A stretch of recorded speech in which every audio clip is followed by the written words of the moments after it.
여러분 오늘도 잘 견디고 계십니까? 김명준의 뉴스파이터입니다.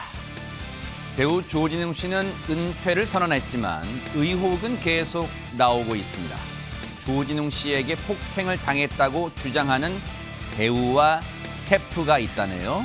또 개그우먼 박나래 씨는 활동 중단을 선언했지만 여기도 의혹은 계속 나오고 있습니다. 주사 이모는 또 뭔가요? 솔직하고 용감한 발언으로 우리에게 감동과 즐거움을 주던 분들이었잖아요. 두 사람 모두. 지금이야말로 아주 솔직하고 진솔한 고백이 필요해 보입니다. 그것부터 시작해야 하지 않을까요? 12월 8일 월요일 김명준의 뉴스파이터 60초 후에 달려보겠습니다.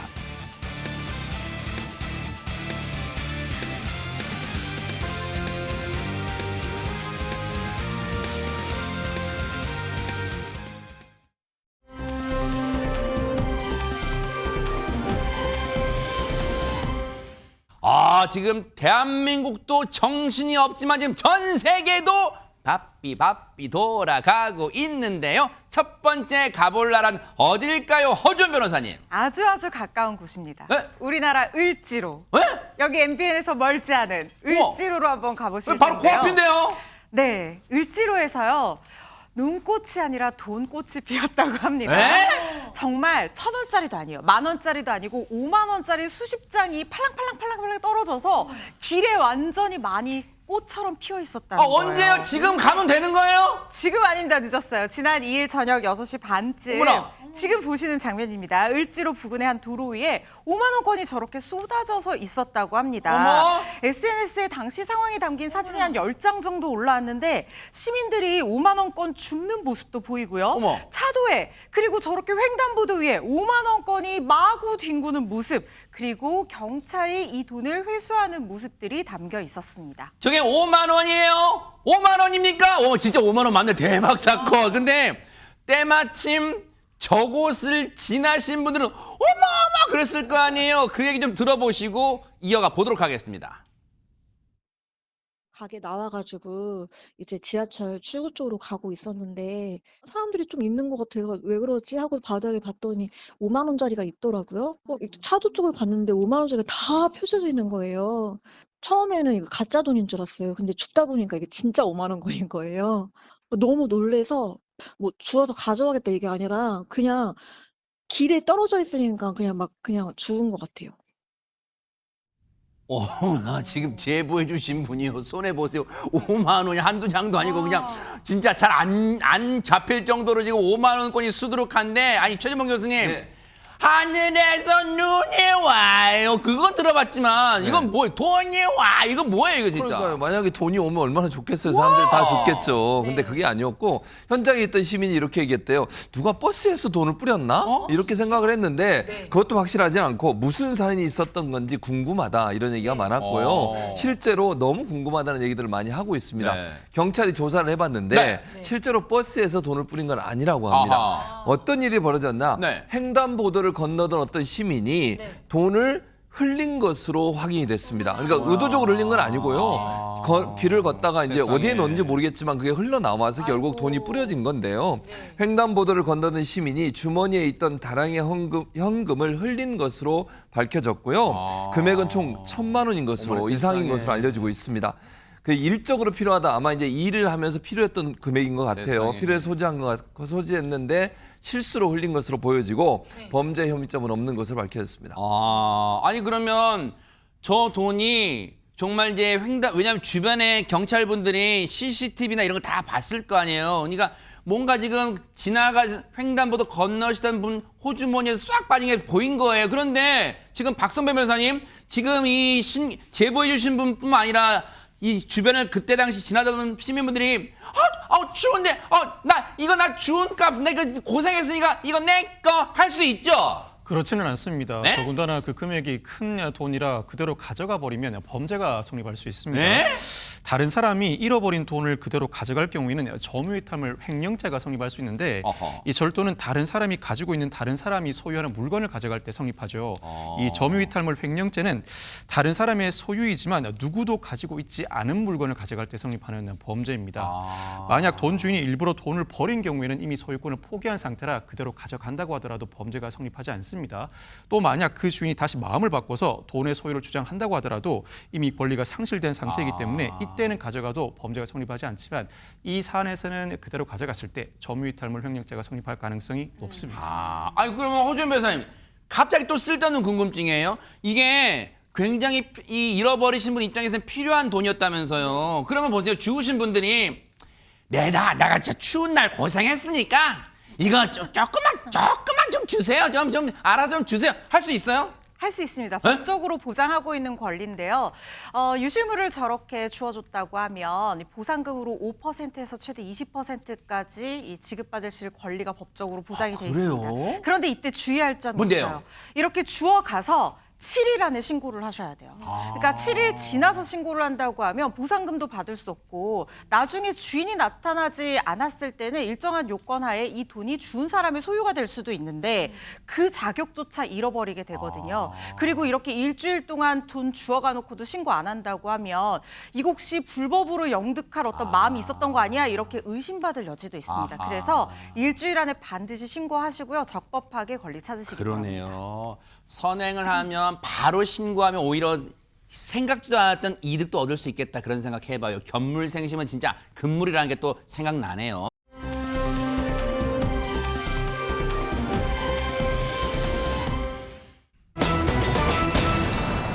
주말 사이에요. 코미디언이자 방송인 박나래 씨를 둘러싼 여러 의혹들이 사그라들기는커녕 새로운 게 막 터지고 있는데 하재근 평론가님, 주사이모가 뭐예요? 주사이모? 박나래 씨 관련해서 처음에는 횡령 의혹, 갑질 의혹 그게 터졌었죠. 그래서 바로 이제 해명이 나왔었는데 네. 그 뒤 이어서 또 터진 게 불법 의료 시술 의혹이 터진 겁니다. 그 시술의 내용이 뭐냐면 네. 이른바 주사이모라고 불리는 사람으로부터 불법으로 주사를 맞은 거 아니냐 네. 이런 의혹이 터진 건데 관련된 사진도 지금 공개가 됐습니다. 사진을 보시면 병원이 아닌 오피스텔처럼 보이는 어떤 사적인 공간에서 주사 이모로 보이는 사람으로부터 주사를 받는 거 아니냐 그런 사진이 이제 공개가 된 지금 것이고 누워 있는 사람이 박나래 씨라는 거예요? 예, 그렇다는 겁니다. 우측에 있는 사진은 뭐냐면 네. 저게 자동차 아니라는 거예요. 네. 그 차량으로 이동 중일 때도 링거 주사를 맞은 것이 아니냐 네. 이런 이야기가 나온 거고 또 해외 촬영을 갈 때도 주사를 맞은 것이 아니냐는 이야기가 나오고 있는데 네. 2023년 11월 달에 대만으로 예능 촬영을 갔었는데 네. 그때 매니저와의 메시지 대화 내용이 공개가 됐습니다. 이제 매니저한테 땡땡 언니 모셔서 와요. 저 죽어가요. 감기가 좀 심한 것 같아요. 술도 안 깨고 이런 식으로 이야기하고 네. 조금 후에 지금 언니 왔어요. 이렇게 얘기하는 대목이 나오거든요. 네. 저 때가 바로 그 불법으로 주사를 맞은 것이 아니냐 네. 그런 의혹이 제기가 된 겁니다. 지금 저 사진들을 보면요. 앞서 사진들을 좀 보여주세요. 불법 이 시술을 받는 것으로 보여지는 그런 의혹이 제기되는 사진 보시면 지금 저 누워있는 사람이 박나래 씨라는 거예요. 해당 언론이 아마 제보를 받았겠죠. 왜냐하면 저기 저 사적인 공간에 누가 들어갔겠어요? 저건 누가 찍어서 제보한 거겠죠? 이 해당 언론이 그 제보를 받아서 아마 공개한 사진 같아요. 누워있는 사람이 박나래 씨 그리고 이 이른바 양반다리 하면서 앉아있는 사람이 주사 이모라 불리는 불법 시술을 하는 것으로 보여지는 의혹을 받는 그 사람이에요. 박나래 씨가 누워있고 지금 보세요. 여기가 근데 누가 봐도 지금 병원 같지 않죠? 그래서 불법 의료 시술을 받는 거 아니냐 이런 의혹이 일고 있고 그 다음 장 보세요. 그 다음에 옆에 사진 보면 커튼이 있고 하는데 이거 보세요. 여러분들 아마 예능 프로그램에서 많이 보셨을 거예요. 연예인들은 어떻게 해요? 이동할 때 뒷좌석에 이른바 사적인 프라이버시를 보호받기 위해서 운전하는 매니저 앞에 커튼을 쳐가지고 뒷좌석을 안 보이게 하죠. 근데 거기 보세요. 커튼 사이로 링거줄이 포착이 된 모습도 사진에 찍혀 있고 이게 제보가 아마 받아서 해당 언론이 보도한 것 같은데 그런데 보세요. 박나래 씨가 매니저라는 그 이른바 이 메시지 거기 보면 일명 주사 언니를 모셔와라. 나 지금 죽어간다. 뭐 일정 때문에 피곤한지 뭔지는 모르겠지만 술도 안 깨고 그러니까 감기도 좀 심한 것 같다. 그럴 때 매니저가 네 라고 답을 하는 그런 메시지까지 공개가 됐습니다. 혹시 이 내용을 보면 혹시 박선배 변호사님 시청자분들 중에는 아니 박나래 씨가 엄청 유명하고 바쁜 사람인데 연예인이 바쁘다 보면 자기가 있는 곳으로 의사 선생님한테 왕진 우리 어렸을 때 왕진한 것도 있지 않냐 의사 선생님 좀 와주세요 혹시 그런 거 아니냐라고 생각하시는 분도 계실 것 같은데요. 그렇지만 사진 자체만 두고 보더라도 의혹을 제기할 만합니다. 일단 비의료인이 주사나 링거를 놓는 등 의료 행위를 하는 것 자체가 불법입니다. 원격 의료도 의료인이 일정 조건을 갖춰야 가능한데 의료법에 따라서 보건복지부 영안에 정하는 시설과 장비를 갖추어야 합니다. 그런데 사진이 찍힌 해당 오피스텔을 보면 단순히 일반 업무 주거용 건물로 보이는 상황입니다. 이에 따라 의료법 위반 의혹이 충분히 제기될 만합니다. 뿐만 아니라 항우울성 약물을 대리 처방받았다는 의혹도 불거졌는데 지난 4월 박나래 씨 매니저가 일명 주사 이모로 불리는 인물과 연락한 내용이 공개됐습니다. 그 연락 내용을 살펴보면 매니저가 취침 전 약 받을 수 있냐고 물어봤더니 이 주사 이모가 많이 준비하려고 처방 전 모으고 있다. 이번 주 내로 2달치 준비될 듯이라고 답을 합니다. 이 매니저는 박나래 씨가 복용한 약이 항우울제라고 주장하고 있는데 일성병원에서 불면증 치료로 주로 처방된다고 합니다. 이 대화 자체만 두고 보면 처방 없이 약을 전달한 것 아니냐는 의혹이 충분히 제기될 만하고 이 자체는 약사법 위반이나 마약류 관리법 위반 의혹이 제기될 만합니다. 아직까지는 의혹인데 여러분 생각해 보세요. 조금 전에 그 대화 메시지 내용 좀 다시 보여주세요. 여러분 처방전을 이 주사 이모라는 사람이 모으고 있다? 아니 허준 변호사님 이걸 일반 상식으로 보세요. 취침 전에 약을 받을 수 있나? 즉 매니저 주장은 박나래 씨가 복용했다고 주장하는 약은 항우울제인데 보세요. 그럼 취침 전에 그 약들을 받을 수 있냐고 물어보니까 주사 이모라는 사람이 많이 준비하려고 처방전을 모으고 있어. 그럼 미루어 짐작, 물론 단정하지는 못하지만 미루어 짐작컨대 이 처방전이 남의 처방전을 불법으로 모으고 있다는 것을 합리적으로 의심할 수 있네요. 이게 박나래 씨 본인 처방전을 모으고 있단 말은 그거는 아닌 것 같잖아요, 문맥상. 그렇죠. 처방전을 모으고 있다는 것 자체가 어떤 불법성을 충분히 의심할 수 있는 표현이라는 생각이 듭니다. 적법한 자격을 가진 의사가 환자를 직접 진찰하고 처방전을 발행을 해서 합법적인 경로로 약을 처방한다면 굳이 처방전을 여러 개 모을 필요라는 게 없는 것이거든요. 그리고 지금 어떤 성분의 약인지 정확하게 아직까지 밝혀지지는 않았지만 항우울제 같은 거는 향정신성 의약품일 가능성이 상당히 높은 상황인데 이런 것들은 환자의 상태를 고려해서 굉장히 제한적으로 이 처방이 되는 것이 원칙입니다. 그런데 많이 모으기 위해서 약을 처방을 하기 위해서 여러 사람의 처방전을 모으고 있다. 심지어 주민등록증 번호 여러 개를 모은다는 얘기까지 나오거든요. 이런 것들은 불법적인 처방을 굉장히 강하게 의심할 수 있는 그런 대화 내용이라는 생각 듭니다. 네. 아니 그러면 최진봉 교수님 여기서 근본적인 궁금증이 시청자분들이 생길 수 있잖아요. 뭐냐면 아까 의료법에 보면 이 의사 면허 즉 원격 의료를 행하려거나 받으려는 자는 보건복지부령으로 정하는 시설과 장비를 갖춰야 한다. 즉 만약에 주사이모라는 사람이 의사 면허를 갖고 있다면 원격 진료 가능한 거 아니냐라고 궁금해하시는 분도 계실 것 같아요. 그럴 수 있죠. 근데 문제는 뭐냐면 이 사람이 의사 면허가 명확하게 있는지가 확인이 안 되는 상황이에요. 에? 그게 문제라는 거예요. 그게 왜 확인이 안 돼요? 그걸 잘 모르겠어요. 그러니까 또 문제는 또 하나는 뭐냐면 이게 다른 나라의 의사면을 갖고 있다 우리나라에서 의료행위를 할 수 있는 게 아니거든요. 에? 우리나라의 의사면을 갖고 있어야 돼요. 예를 들면 우리나라에서 의사면을 갖고 있는 사람은 미국 가서 의사활동하느냐? 못해요.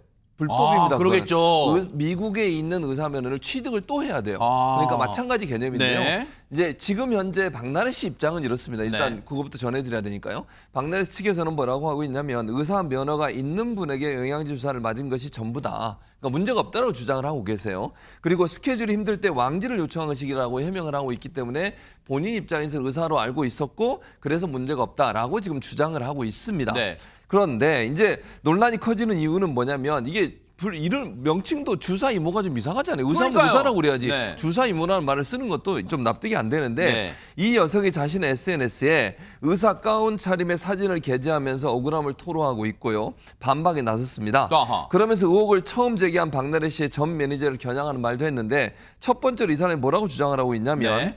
12년, 13년 전에 내몽고라는 곳에 오가면서 지금 저 사진이에요. 지금 예, 자기가 그렇습니다. 가운 입고 지금 의사 맞아요. 뭐 저기 뭐 어디 뭐 이 진료 또는 접수처 네. 거기 딱 서가지고 지금 그렇지. 저런 자기 취한 거예요. 네, 맞습니다. 그래서 힘들게 공부를 했고 네. 내몽고에 있는 대학병원에서 최연소 교수까지 역임했다. 이렇게만 얘기하고 있거든요. 네. 요 말은 본인이 의사라는 말은 여기는 없어요. 최연소 교수를 했다고만 돼 있단 말이죠. 그리고 또 하나 매니저를 직격했다고 제가 얘기했잖아요. 매니저가 이 문제를 폭로를 하니까 매니저야 네. 내가 그 매니저한테 얘기하는 거 네가 나의 살아온 삶을 아냐 이렇게 얘기하면서 나에 대해 뭘 안다고 나를 가십거지로 만드냐라고 항의를 하고 있습니다.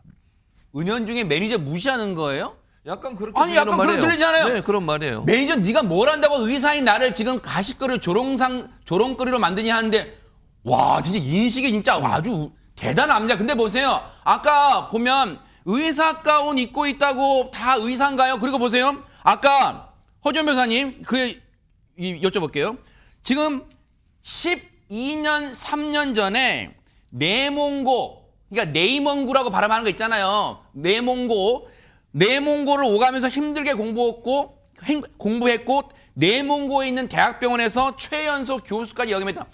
저는 항상 이런 사건 터질 때마다 답답한 게 왜 동문서답을 해요? 뭐냐면 의사 면허 있어요라고 묻고 있는데 나 내몽고에서 12년 3년 전에 나 오가면서 힘들게 공부하고 대학 교수 최연소 했다?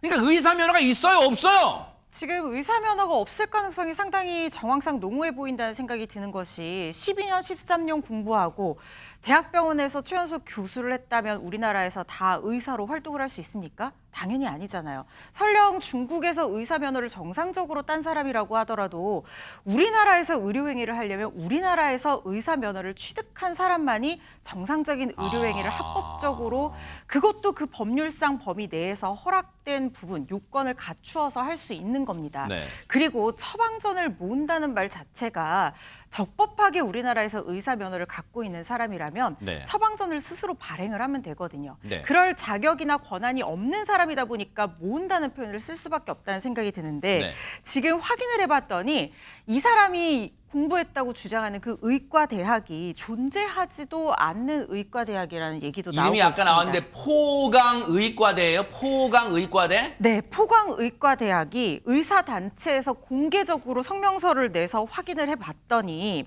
이 사실상 존재하지 않는 유령대학이다. 이렇게 지금 지적을 하고 있거든요. 어처구니가 없네. 말씀드린 것처럼 중국에서 의사 면허 갖고 있다고 하더라도 우리나라에서 의료행위를 중국 의사 면허로 했다고 하면 불법에 네. 해당하는 부분이고요. 네. 그리고 지금 주사임으로 불리는 이 여성이 운영하는 사업체 법인 등기가 있는데요. 네. 거기에는 지금 어떤 사업을 영위한다고 돼 있냐면 네. 화장품 제조업, 의료 관광 중개, 인터넷 쇼핑, 엔터테인먼트 등으로만 규정되어 있지 큰일 났네. 의료와 관련한 어떤 전문 의료인으로서 활동할 수 있는 근거는 어디에도 보이지 않는 상황이거든요. 네. 그리고 직접 이 사람이 SNS에 올린 사진을 보면 포강병원 의료 미용과 에서 공부했다고 중국어로 적혀 있는데 의료미용과라고 하는 것은 지금 이 사람이 말하는 의료미용과는 정체도 확인을 할 수가 없어요. 근데 우리나라에서 있는 대학교의 일반적인 의료미용과는요.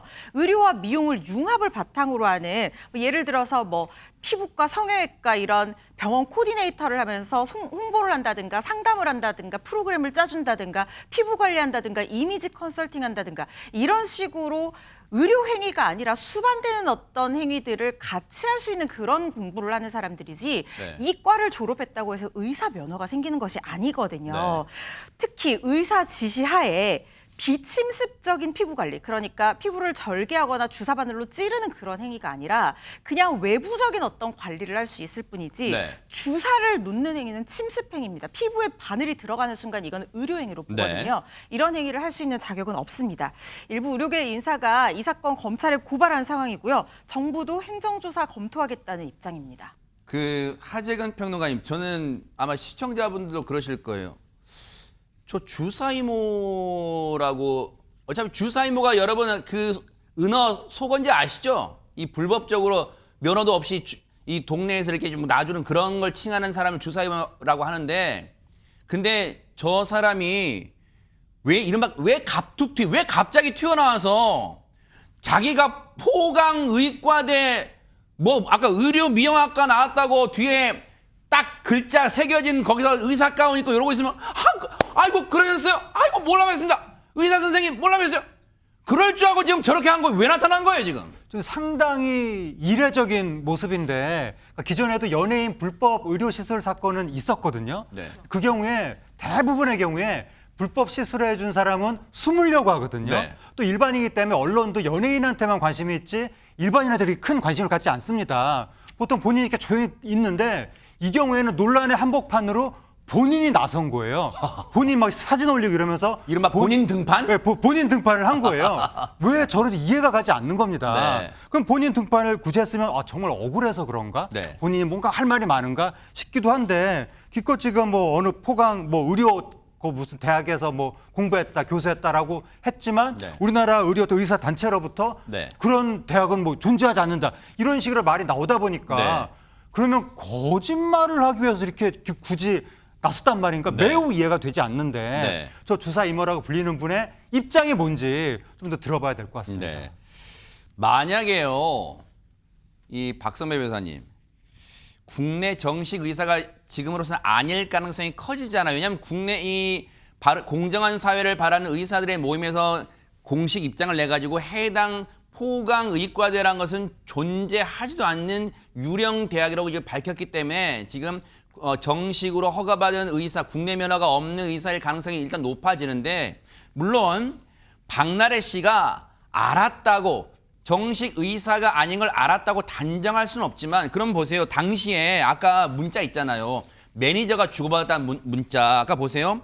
박나래 매니저가 취침 전에 약을 받을 수 있나요? 물어봤더니 그 주사이모라는 사람이, 그래요, 포강의과대 나온 그 사람이, 가운 입은 그 사람이 많이 준비하려고 처방전 모으고 있다. 이번 주 내로 2달치 준비될 듯. 그러면 당시에 매니저는 이 문자를 박나래 씨한테 보고도 안 하고 보여주지도 않고, 뭐 보여주지는 못한다 하더라도 보고는 안 했을까요?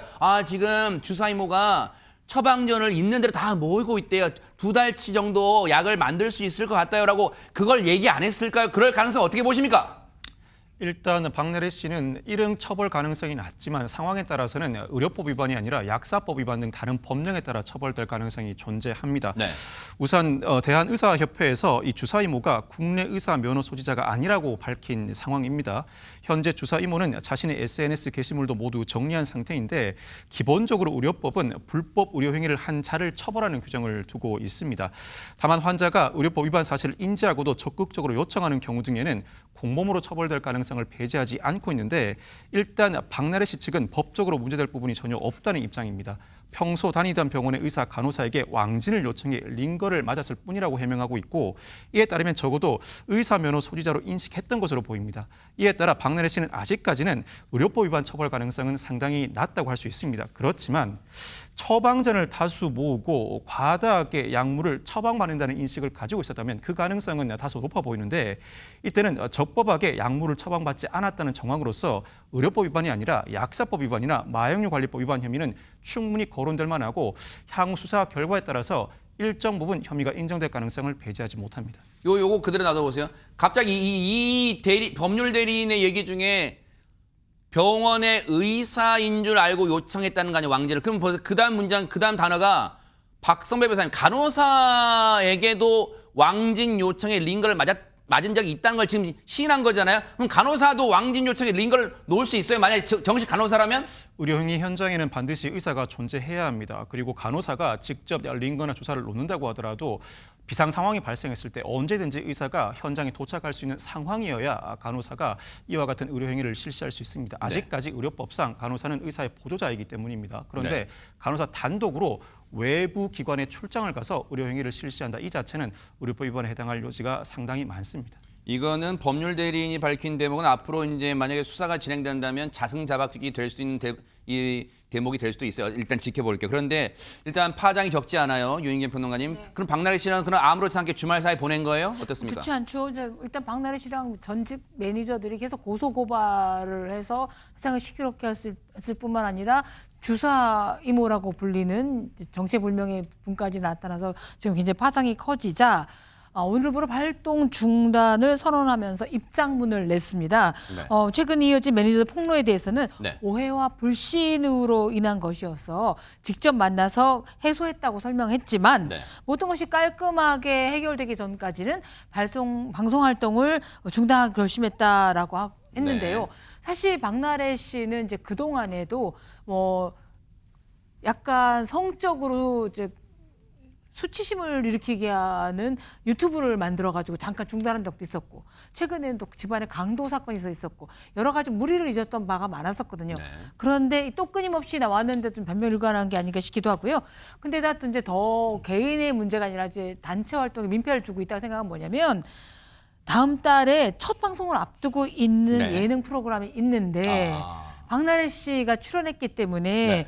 이 활동 중단 여파로 인해서 편성이 전면 취소된 거예요. 이미 찍어놨는데. 네, 다 찍어놨던 게 무효가 되고 혼자 나오는 프로가 아니기 때문에 동반 출연자라든지 제작진 네. 또 그 관계된 분들이 정말 한숨을 쉴 수밖에 없는 상황으로 이어지고 있습니다. 지금 전 매니저들하고 오해 풀었다는데 여기에 대한 반응이 나오면 저희가 그대로 소개를 해드릴게요. 아직은 조용하니까 어떻게 됐는지. 그리고 어쨌든 이건 고소 고발이 됐기 때문에 앞으로 강제 수사가 불가피한데 어쨌든 그 상황도 지켜보도록 하겠습니다.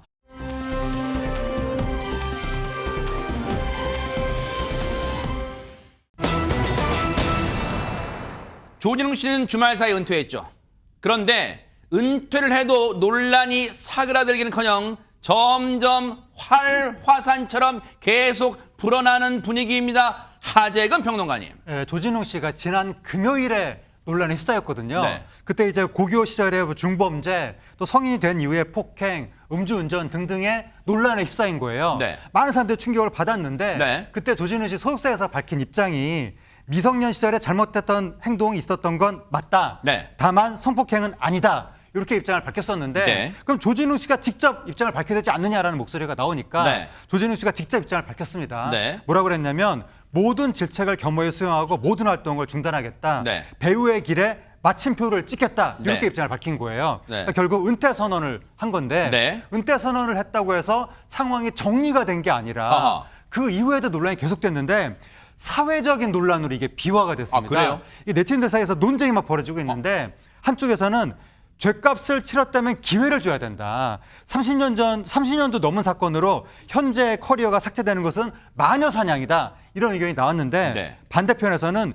용서는 피해자가 해야 되는 것이다. 단순한 방황 수준이 아니라 중범죄라면 얘기가 달라진다. 이런 얘기가 나면서 이제 논쟁이 커지는 가운데 네. 최초의 조진웅 씨에 대한 의혹을 보도했던 그 매체가 네. 오늘 또 다른 폭로 보도를 내놨습니다. 허허. 지금 들으신 것처럼 사유가 지금 주말 사이 엄청 시끌했어요. 여러분도 아마 아실 거예요. 뭐 SNS나 인터넷에서 찾아보셨으니까 아실 텐데 새로운 의혹이란 게 뭡니까? 허주연 변호사님. 주진웅 씨가 고등학교 때 저질렀던 소년범 관련한 전력만이 문제가 아니라 성인이 된 이후에도 여러 가지 범죄 사실이 있다는 의혹이 나오고 있는 겁니다. 주진웅 씨와 함께 영화를 촬영했다는 관계자가 과거도 문제지만 지금까지도 문제니까 그게 진짜 문제다 이렇게 표현을 했다고 하는데 네. 한 보도에 따르면 신인 배우를 폭행했다는 의혹이 나왔습니다.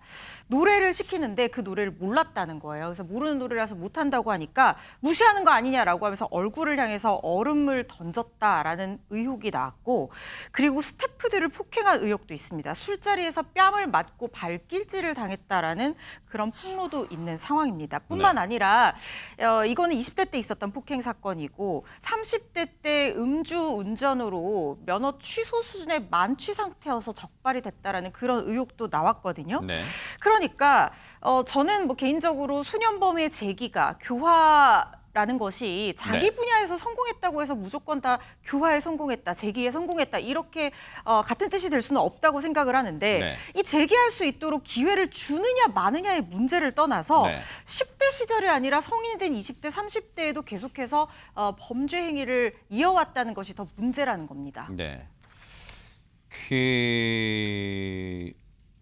먼저 요거 여쭤볼게요. 박성배 변호사님. 이제 저희가 조진웅 씨 소속사가 먼저 공식 입장문을 5일 날 냈고 그래도 시끌시끌하니까 6일 날 조진웅 씨가 이제 본인의 입장을 냈어요. 그런데 그 입장문 소속사의 공식 입장문을 보면서 도대체가 앞뒤가 안 맞는 대목이 하나 있어서 여쭤볼게요. 뭐냐면 조진웅 씨 소속사의 공식 입장문이었습니다. 뭐냐면 30년도 더 지난 시점에 그 조진웅 씨가 고교생 때 저질렀다는 절도, 강도, 그리고 성폭행 이렇게 애초에 보도는 그렇게 나왔잖아요. 그런데 보세요.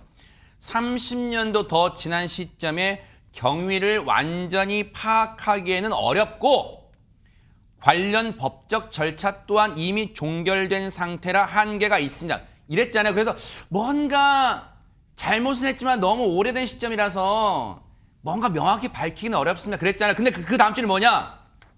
단 성폭행 관련한 행위와는 무관하다는 점을 분명히 말씀드립니다. 아니 앞줄에서는 30년도 더 지나서 경위를 완전히 파악하기 어렵다 그랬잖아요. 그래놓고 성폭행 관련 행위는 무관하다는 점을 분명히 말씀드리는데 뭐 어떤 경위로 이걸 확인한 거예요 그러면? 사실 이는 당사자인 조진웅 씨가 자신의 기억과 재판 결과를 기억하고 있을 수밖에 없습니다. 소년범 송치 결정을 받을 정도이면 당시로서는 상당히 중한 범죄라고 할 수 있고 관련된 수사와 재판을 받아온 조진웅 씨가 그 상황을 기억하지 못하고 있을 리 만무합니다.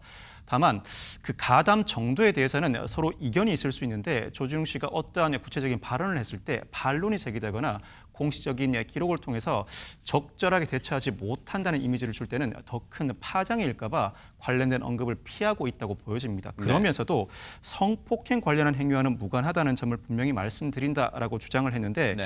이 발언의 의미를 굳이 해석해 보자면 성폭행과 관련해 정범이 아니라거나 현장에 있었다고 하더라도 공범으로 엮이지 않았다는 취지로 읽히긴 합니다. 그렇지만 관련된 의혹이 비교적 구체적으로 제시된 상황이라 결국 본인의 공식적인 기록을 제시하거나 그렇지 않다고 하더라도 자신의 기억을 소상하게 밝힐 필요가 있어 보입니다. 단순히 기억에 한계가 있지만 성폭행 관련한 행위와는 무관하다라고 밝히게 되면 받아들이는 대중 입장에서는 그 설명이 상당히 불충분해서 이미 제기된 의혹 자체가 비교적 구체적인 상황이라 그 의혹 제기가 신빙성이 높다고 판단할 가능성이 높습니다. 이에 대해서 적절하게 항변한다고 많은 고심 끝에 입장문을 내놓은 것으로 보이는데 오히려 대중을 설득시키기에는 부족한 입장으로 보여집니다. 그래요. 허점 보이는 거예요.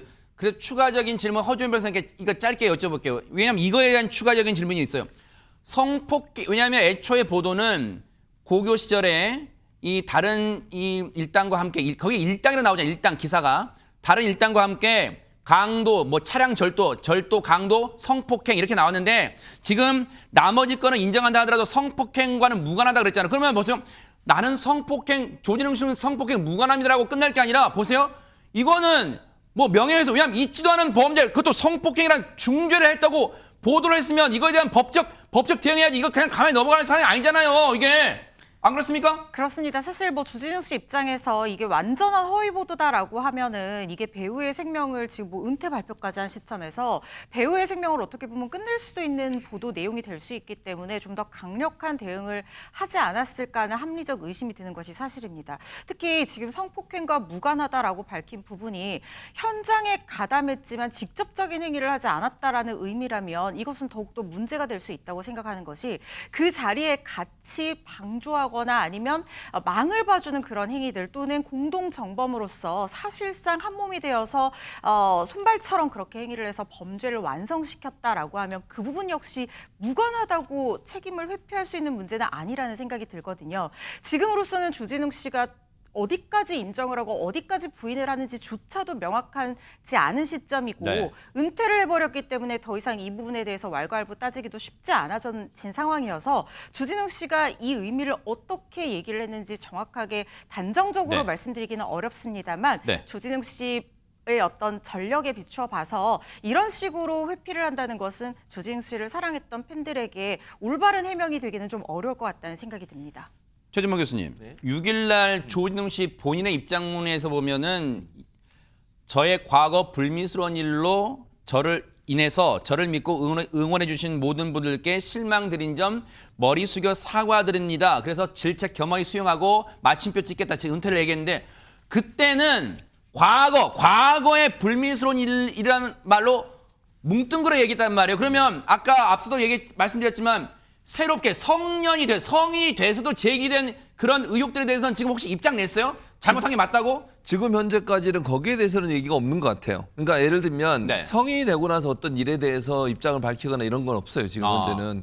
그러니까 이게 사실은 이게 뭐 모르겠어요. 제 개인적인 판단입니다만 은퇴를 선언한 게 이런 일들이 일파만파도 퍼질 수 있다고 하는 우려도 있었을 것 같아요. 만약에 은퇴를 안 하고 계속 그 자리를 지킨다고 생각해 보세요. 이런 일이 또 나올 수도 있잖아요. 그렇죠. 또 뭐 앞으로 무슨 일이 있는지 모르겠지만 네. 줄기차게 막 계속 일이 나오게 되면 본인 입장에 더 이상 버티기가 어려워요. 네. 이제 그런 여러 가지 것들이 종합적으로 고려돼서 은퇴를 선언한 게 아닌가 하는 생각이 개인적으로 들고요. 네. 그러니까 이렇게 사실은 이제 문제가 발생했을 때 모든 걸 다 얘기하고 한꺼번에 다 터는 게 제일 좋은데 보통 배우들이나 유명인들 같은 경우 그러기가 좀 어렵죠. 네. 그러니까 버티고 가능한 한 안 밝히려고 노력을 하는데 네. 나중에 이게 안 밝힌 상태에 또 새로운 게 나오잖아요. 그러면 네. 처음 충격보다 훨씬 더 커져요. 그런 점을 기억한다고 하면 네. 사실은 문제가 발생했을 때 모든 걸 다 얘기하고 이 사과의 말씀을 드리는 것이 본인한테도 유리한 상황이 되지 않을까 이런 생각이 듭니다. 아니 그 하재경 평론가님 오늘 뭐 사회적 논란 보면은 소년범 때 그 미성년 때 30년도 된 그 과거를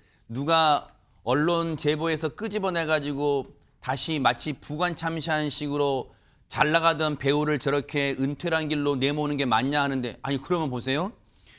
그동안 조진웅 씨는 자기가 외형적으로 어떠한 사회적 영향을 미치는 역할이나 그리고 공식적인 석상에서 그 자리에서 어떠한 그 역할을 맡아왔는가 그 무게감 몰라요? 그러면 왜 그동안은 침묵을 했어요? 보세요.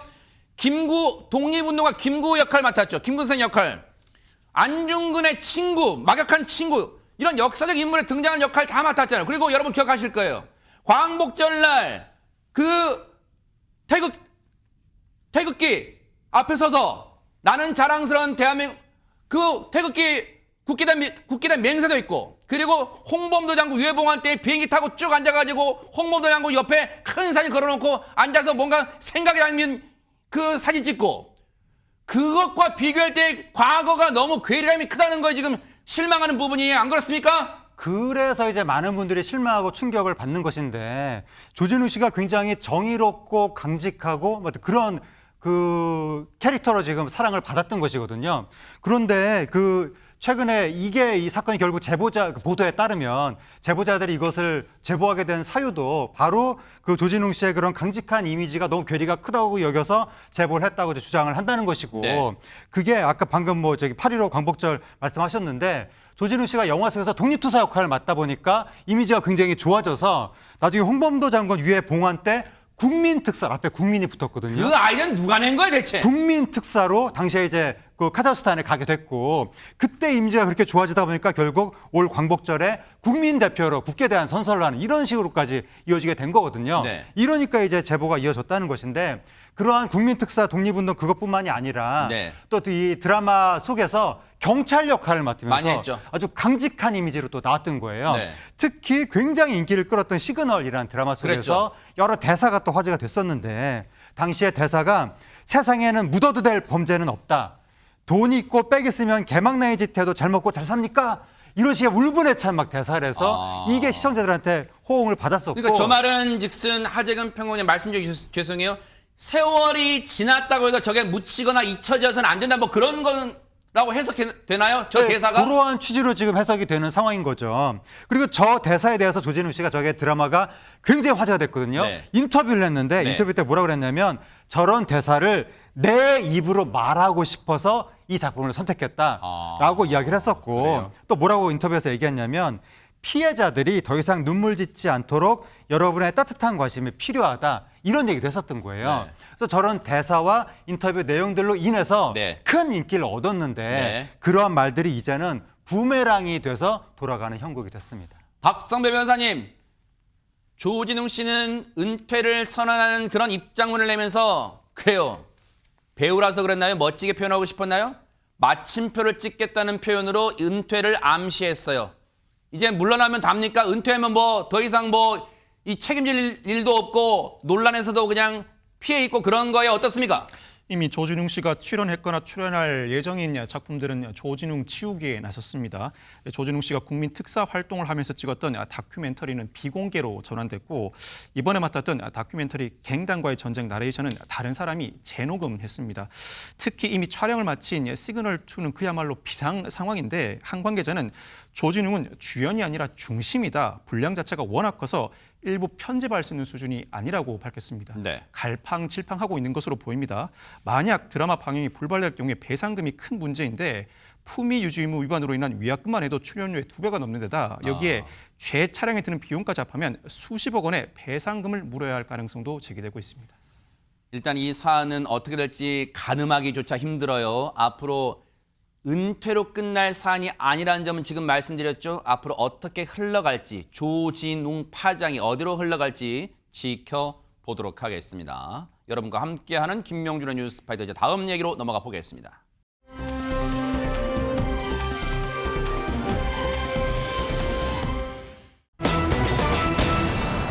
어머나, 왠지 제목만 봐도 뭔가 경악스러운 일이 벌어진 것 같은데요, 허준 변호사님. 반려견 키우시는 분들뿐만 아니라 모든 사람들이 이 영상 보면은 정말 가슴이 철렁하고 눈물 나실 수도 있습니다.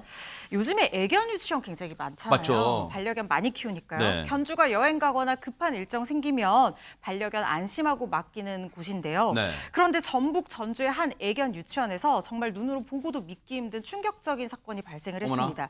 CCTV가 그 잔혹한 현장을 목격했거든요. 영상으로 한번 보시죠. 네네. 강아지에게 다가온 남성이 망설임 없이 개를 저렇게 발로 어머머머. 차버립니다. 작은 강아지예요. 그런데 저 작은 몸을 향해서 휴대전화를 저렇게 던집니다. 세상에. 폭력은 여기서 멈추는 것이 아니라 바닥 닦는 청소용 액체를 그 독한 세제를 강아지에게 뿌립니다. 강아지 도망가면서 고통에 어머, 몸부림치는 세상에. 모습입니다. 그런데 아랑곳하지 않고 계속해서 어머. 용액을 뿌리고 있죠. 이 끔찍한 행위가요. 한 마리가 아니라 수많은 강아지에게 반복이 됩니다. 아니, 하재근 평론가님. 지금 너무 심장이 너무 뛴다. 지금 시청자분들 마찬가지일 거예요. 지금 저희가 지금 뭘 보는 거예요, 지금? 너무나 끔찍하고 충격적인 광경인데 더 충격적인 사실이 있습니다. 강아지에게 폭행을 가하는 저 남성 바로 애견 유치원의 운영자라고 합니다. 뭐라고요? 누구보다도 강아지를 사랑해주고 보호해줘야 될 사람이 저렇게 가해 행위를 했다는 건데 제정신이 진짜? 그렇습니다. 이 끔찍한 사건은 강아지 유치원이 새 주인에게 넘어가는 과정에서 드러났다고 합니다. 세상에. 관련된 내용 직접 들어보시겠습니다. 네네. 제가 새로 매입을 해서 CCTV를 한번 돌려봤는데 상습적으로 다수의 강아지를 폭행하고 있는 장면을 확인을 했어요. 사람들 집 피하고 제 뒤로 숨고 뒷다리를 잘면서 뛰는 거예요. 그 다음엔 너무 충격적이었죠. 아니, 저 인간, 저기 사람입니까? 사람이에요, 지금 최재봉 교수님. 사람이 아니죠. 저런 행동을 어떻게 할 수 있습니까? 남의 집에 귀한 반려견들을 저런 식으로 대우하려고 돈 내고 여기 유치원에 맡겨놨겠어요? 지금 뭐 하는 거예요? 아이를 맡기는 심정으로 자기 반려견들을 맡겨놨는데 저런 행동을 했다고 생각하면 분노가 치밀어 오르죠. 더 황당한 게 뭔지 아세요? 저 고통스러운가 봐요. 어머, 세상에. 그러니까요. 아이고. 아이들을 저렇게까지 대우할 말이 안 되는 건데 애견 유치원 전 운영자는요. 강아지를 폭행하고 학대한 사실을 인정을 했습니다. 증거가 있으니까 인정 안 할 수 없잖아요. 네네. 거기서 끝나지 않아요. 아하. 그럼 반성을 하고 네. 석고대죄하고 피해 보상하고 이래야 되는 거 아닙니까? 네. 그런데 직원들을 또 탓을 합니다. 직원들 역시 본인처럼 강아지를 때렸다고 주장하면서 어머. 책임을 돌리는 모습을 보이고 있어요. 네. 뭘 잘했다고 그래요? 직원들이 이렇게 하더라도 본인이 못하게 만들어야 되는데 네. 본인도 직원도 함께 반려견들을 때렸다는 거 아닙니까? 그럼 이 저는 얘기 뭐- 듣고 직원들이 가만히 있을까요? 전혀 다른 얘기를 하고 있다는데 그 얘기 마저 들어보시고 이어가 보도록 하겠습니다.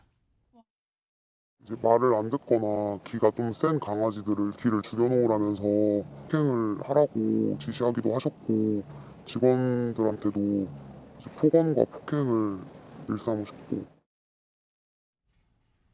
세상에 지금 시청하시는 분들을 진짜 마음이 진정되기 어려울 거예요. 너무너무 충격적인 장면인데 이거 박성배 변호사님 쉽게 넘길 사안 아닌 것 같아요.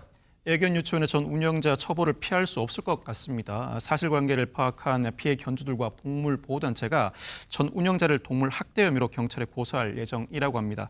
이 사건은 CCTV도 존재하고 직원의 진술도 현출돼 있을 뿐만 아니라 애견 상태에 비춰보면 혐의가 인정될 가능성이 상당히 높습니다. 세상에. 동물보호법상 동물상해, 나아가 도구, 약물 이용 상해죄로서 법정형 자체가 징역 2년 이하 등으로 높을 뿐만 아니라 상습법으로서 2분의 1 가중 처벌 규정이 적용될 만한 사안입니다. 네. 별다른 이유 없는 상해에다 상당히 그 고통이 가중된 상해 유형이라 양형 기준상으로도 단순 벌금에 그칠 사안은 아닌 것으로 보입니다. 징역 1년 전후가 선고될 만한 사안이고 전 운영자의 태도에 그 징역의 구체적인 형량이 결정될 것으로 보입니다. 저런 사람 같지도 않은 사람한테는요, 법이 내릴 수 있는 최고의 형벌을 내려주기를 눈 부릅뜨고 지켜보도록 하겠습니다.